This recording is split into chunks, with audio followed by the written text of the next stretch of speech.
യമന്റെ വെല്ലുവിളിയിൽ ഭയന്ന് വിറച്ചിരിക്കുകയാണ് അമേരിക്കയും ഇസ്രായേലും. ഏത് തരത്തിലുള്ള പ്രത്യാക്രമണങ്ങളും പ്രതിരോധങ്ങളും യമന് നേരെ നടത്തിയിട്ടും വിജയിക്കാൻ വേണ്ടി സാധിക്കുന്നില്ല. ലോകം അതൊട്ട് വിശ്വസിക്കുകയും ചെയ്യുന്നില്ല. പല തന്ത്രങ്ങളും പല നിലപാടുകളും ആഭ്യന്തരപരമായിരിക്കുന്ന പല വിഷയങ്ങളും തങ്ങളുടെ ഉദ്ദേശ കാര്യങ്ങൾ നടപ്പിലാക്കാൻ വേണ്ടി പല ഘട്ടങ്ങളിലും അമേരിക്ക നടപ്പിലാക്കിയിട്ടുണ്ട്. ഇസ്രായേലും ഏറെക്കുറെ അങ്ങനെ തന്നെയാണ്.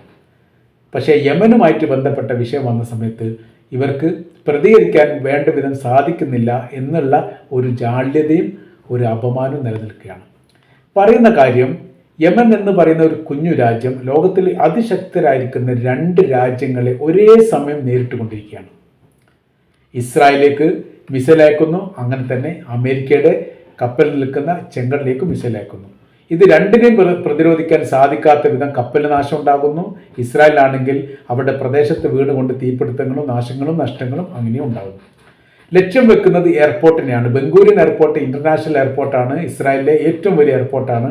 ഇസ്രായേലിലെ പ്രധാനമന്ത്രി പോലും പോകുന്നതും വരുന്നതും ഈ എയർപോർട്ട് കേന്ദ്രീകരിച്ചാണ്.